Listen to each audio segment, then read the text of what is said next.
Hello and welcome to season 2 of the Hardcore Soft Skills podcast. This is Yadi Caro. In each episode, we'll learn a new skill from experts in tech, academia, the military, and many other fields. And after each episode, you can start applying these skills to advance in your career or to become a better leader. I believe soft skills make hard skills work. Today, we will learn about negotiation. Well, last summer, I took a class at Harvard Extension School on negotiation, and the instructor happened to be a well known international negotiator, Diana Buttu. You may have seen her on CNN or read some of her op ed pieces in the New York Times. Well, Diana Buttu is a lawyer specializing in negotiations, international law, and international human rights. Buttu has worked in the Israeli-Palestinian negotiations as she was a former advisor to the negotiating team of the Palestine Liberation Organization. I was extremely honored that Diana accepted my invitation to this podcast, and she will talk today about all the misconceptions regarding negotiations, steps you can take to become a better negotiator, and how to better prepare. One other warning is that we had some minor issues such as internet connectivity, my kids showing up in the middle of the interview, accidental phones ringing, and I just decided to left it all there because, as you well know, this is part of our reality now. We are trying to make things happen while dealing with everything at home. Either way, you will learn a lot in today's episode as this is a very special episode to kickstart season 2. Now, let's listen.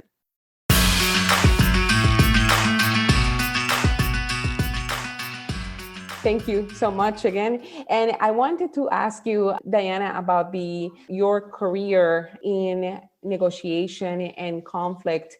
And first of all, I wanted to know a little bit about your background. So why did you choose a career in law?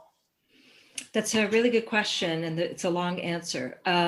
So when I was young, I was a teenager, and I came to visit the occupied Palestinian territories when I was a teenager. Now, my parents are Palestinian, but I was born and raised in Canada. And at the time that I arrived was the first Palestinian uprising known as the Intifada. And I saw kids who were my age, a little bit older, who were confronting with stones the Israeli army.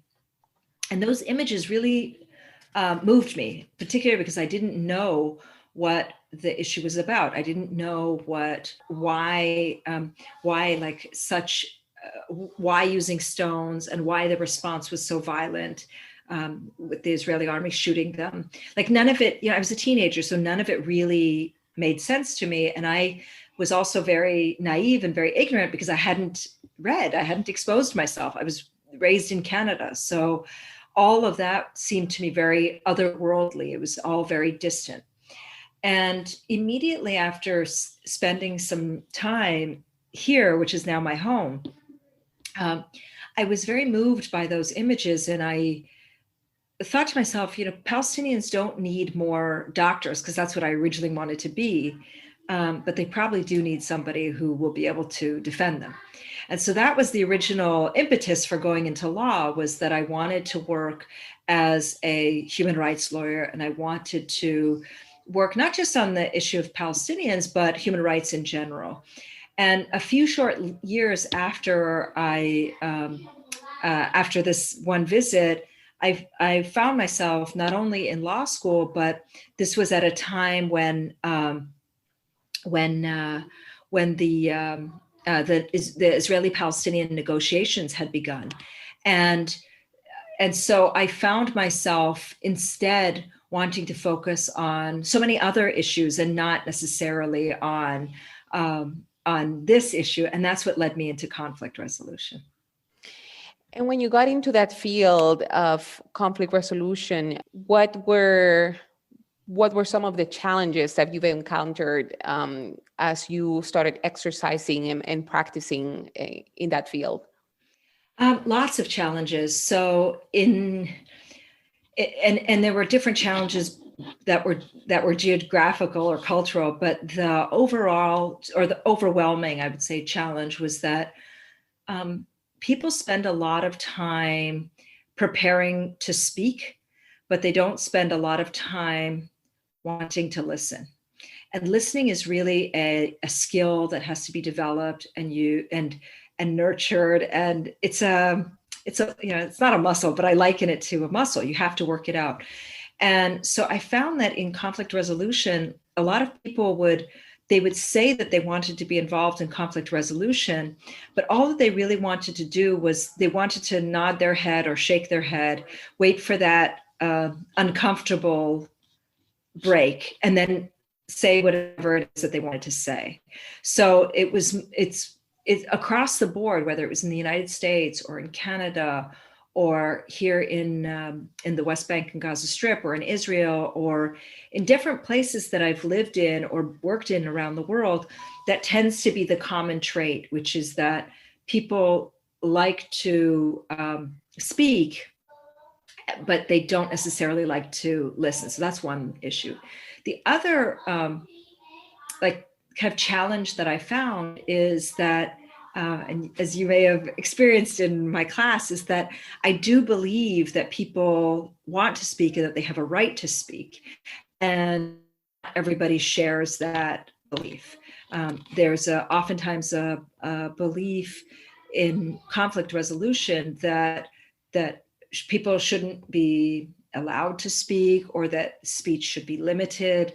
And that's just unfortunately not my style. When you started exercising or practicing in this field, and something actually that you have taught in class was that the negotiation and conflict resolution overall was something that couldn't be necessarily, that wasn't emphasized or taught. Were you taught in conflict resolution or negotiation before, when you started exercising, practicing in the field? I did, but it was through, I did go through training, but that was because I sought it out, not because it was mandatory. So I'll give you some examples. I graduated from law school. I did a master's degree in law. I did a second master's degree in law. I worked in a legal practice, private, and then I worked in practice as well. This is all before moving here to the Middle East. And in all of those places, there was nothing that was mandatory about conflict resolution, about the study of conflict resolution. It was all optional. So I could optionally take a course in law school at when I did my law degree, my two master's degrees, my business degree, everything was always optional. And the problem with that is that in law, so much of law requires some level of conflict resolution and some level of negotiation.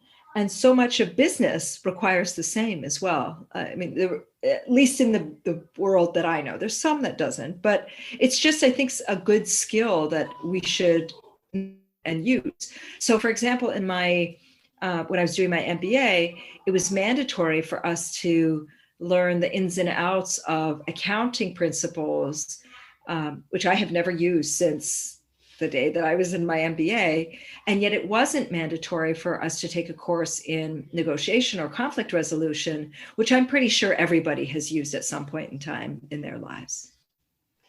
Yeah, and something I really loved about your class was that it was less theory and a lot of focus on actually negotiating in class. We had so many scenes of negotiation in the class.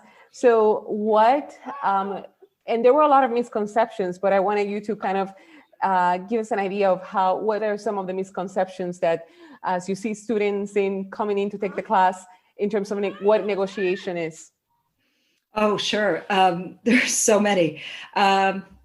So one of the major misconceptions about the class is that or about negotiations in general, is that you really need to be tough or strong, that you need to be dishonest, that you need to hold back information, that you need to be very, what's the word I'm looking for? Like, you need to be very unscrupulous in your approach. So many of them, Yadi, I know that during the Trump era, it's now come to an end, that many of the students, whether they want to or don't want to, think that that's a model to be emulated. That Trump era of being tough, of being unrelenting, of hiding information, of sometimes being dishonest, or all of that stuff. So that was one major misconception.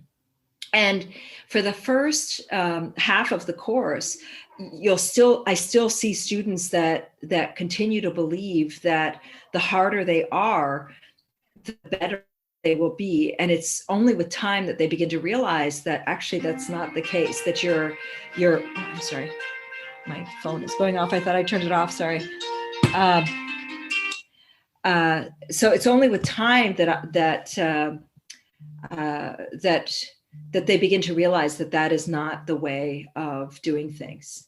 It's only with time. So that's one major misconception. The other major misconception is that everything is going to be, there's always going to be a winner and a loser in negotiations. So this follows from the first type, which is that you have to be tough, and because you have to be tough, there's only going to be one winner and one loser. And so that's another major misconception. A third major misconception is that you have to be a totally different person than who you are. And I always try to teach my students that you have to kind of be true to yourself. And I like in the course, I don't say this at the beginning of the course, but at the end of the course, I try to get people to see that courses aren't going to change who you are. You are who you are. And the key is to really just build upon who you are and learn those skills. So rather than trying to transform yourself completely and say, that's it, from now on, I'm going to be X. I always say we work with what we have, and we're all pretty good. We all have some, we're born as good people. So those are some of the major misconceptions or at least three of the major conceptions. There's many more, but those are three of them. Yes, and also another key thing that I learned in class as well was kind of having, when you come into negotiations, seeing the perspective from the other party. Yes. Could you talk a little bit about that? Because that was very amazing to me to understand that I will come to a negotiation just knowing what I have to request for and ask for, and I will win, but putting yourself in the shoes of the other side. Yes. So one of the big problems that we face is that oftentimes when you go into a negotiation, you're so myopically focused on what it is that you want, and you lay out all of the arguments, you prepare them. That's if you prepared them. The vast majority of people don't prepare. So that's one of the things that I try to get you to learn throughout the course is the need to prepare. But in preparing, oftentimes people just focus, as I said, myopically on what it is that they want and not really thinking about, well, what could the other side be also looking for? What could they be thinking of? And so one of the cases that I teach, it's a very simple case. It's about a property issue. One party wants to buy a piece of property. The other party is looking to sell this piece of property. And if you only focus on yourself, then the likelihood is that you're not going to really walk away with a decent deal. But if you spend the time thinking about what the other side could potentially be wanting and doing your homework and asking the questions, the diagnostic questions about what needs to be asked, then you will likely end up with a much better outcome. And this is, again, one of those examples where it teaches you that the issue isn't about being tough or about being dishonest. It's really a question of learning the questions that need to be asked, and learning some of the different skills that come along with teaching negotiations.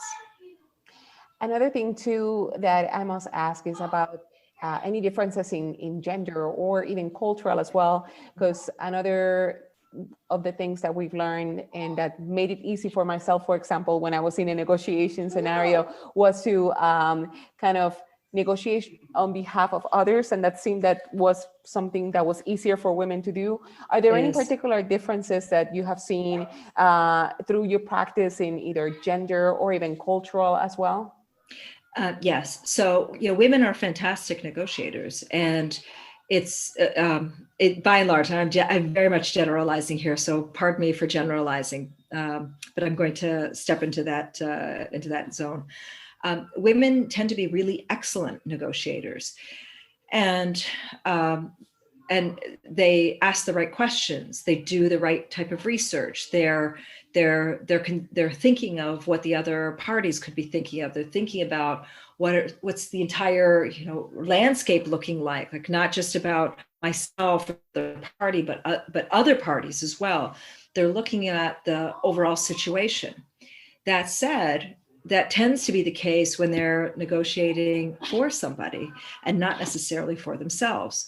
And the reason I say this, again, this is a generalization, is that oftentimes, there, at least in the areas in which I've lived, there tends to be a sense that women don't ask.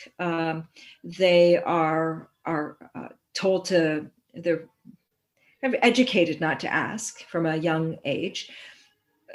And as a result, women tend to shy away from asking the things that they should be asking and doing and speaking out, unless it is that they're doing it for somebody else. So it's kind of in a sense of that somehow we are not worthy, when in reality we really are.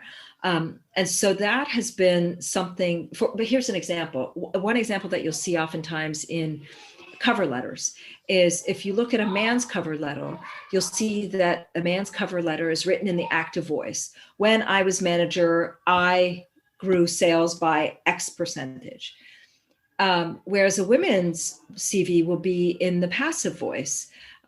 When I was in this position, revenue grew by X percent. Not that you did the growing of the revenue, that somehow it magically, or you with your team, etc. And so women tend to acknowledge the various people that are in their teams, and but then tend to hide their own and downplay their own role through using the passive voice, whereas men don't. So, and this reflects itself very much in negotiations, that at least in my class, I've seen that there tends to be the case that if I have women representing somebody, the results are incredible. But if they're doing it for their own selves, they tend to not really be asking those questions or pushing or even using the simple tricks that I teach. So that's when it comes to women. When it comes to cultural is hard to say, because I feel like we're in such a multicultural world now. There are definitely some cultural norms that would fly in some places that wouldn't fly in other places. For example, I live in the Middle East now, and just south of me is the country of Egypt. If you go to a market in Egypt and a person asks you if you want to buy somebody, and they ask for, let's say, 10 pounds, the counter offer, you really should be counter offering and counter offering by a prescribed amount. Whereas that doesn't necessarily work at Macy's in the United States. It's just not something that is culturally there. So there are some cultural differences, but I feel like we're in such a multicultural world now that I feel generalizing becomes very difficult. One thing that I do always recommend is that you work with somebody who's from that culture, from that background, from that country, so that you're able to get and understand the nuanced skills of different places. Thank you. This is great advice, and I certainly appreciate it. And just a couple more questions. If for anybody who's listening right now who would like to become a better negotiator and they don't have the fortune to take your class, so what will you suggest? What key steps should they take now to start becoming better negotiators overall? The first is that there's a lot of really good, very simple books that are out there that can easily be accessed and read. That said, as you know, Yadi, I'm not such a fan of just reading the books, because I don't think that you can learn how to negotiate by reading a book. Just like I don't think you can learn how to drive a manual transmission car by reading the manual. I think you have to go in and actually do it. But books are a good place to start. And the other thing that I would do is I would really document and write down what happens in your negotiations. And I would definitely spend time preparing for negotiations. Now, all of that is a good first step. It will get you to a place where at least you're conscious of the things that you're doing, and be able to recognize perhaps some of the mistakes that you're making. So, just keeping up with reading, documenting what's happening, and really preparing for your negotiations, I think, are 3 very good steps. Thank you. Thank you so much for this feedback and for your time. And also, I just wanted to ask you, my son saying hi on the. I'm saying hi back. And I can hear your kids in the background as well. That's great. It talks about the what we're living right now. It is. It's an insane world, yes. And also, I must ask you, because today we focus in the topic of negotiation and conflict resolution from the perspective of practicing. But usually we would see you in the news talking to CNN or the New York Times about different issues. So just to ask you in general, what are some of the major things? What are you working on right now? If you could give us some insights on what aside from, are you teaching the class, and also what other major things are you working on right now when it comes to your regular regular life? Yeah, I'm working on a few things. So one thing is that I will be teaching. I teach 2 courses this term. One in negotiations, and the other is in international human rights law. And both of them I really enjoy teaching, so I'm looking forward to doing that. The second is I'm doing a lot of writing. I'm in the process of thinking of how to write a book on negotiations, and also writing a book on my experience. That's taking a little bit of time. The other major project that I'm working on is has really nothing to do with conflict resolution, and everything to do with conflict resolution at the same time, which is I'm working on a project that is focused on trying to modernize, or not in a technical sense, but in a practical sense, the court system that exists here. So just to give you some background, the court system here in the West Bank is a relatively new one, but it doesn't have the mechanisms that other places around the world have to enforce judgments. And so many judgments end up just sitting there waiting. So you can have a perfect judgment, but there's no way of collecting. And as a result, people have now turned towards more conflict resolution, but conflict resolution in a way that is actually disadvantageous to women and to children. And because it's done mostly through men-to-men decisions, family-to-family decisions, and not necessarily taking into account the needs of women, the rights of women, and so on. So this has been a long-term project now that I'm hoping will see sunlight very soon in the coming months, of coming up with new ways of trying to address this very broken system. Yeah, that is fascinating, and I admire the work that you do, and it's always fascinating to see what you're working on. So I certainly appreciate that you have taken the time today to talk and give us some feedback about the overall how to become better negotiators and conflict resolution. So I appreciate your time. Thank you so much. Thank you. Thank you very much.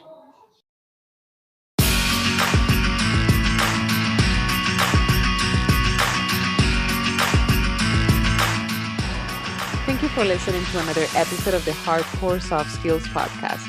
I have more resources for you from today's episode. Just go to the website hardcoresoftsskillspodcast.com and subscribe to receive the weekly lessons.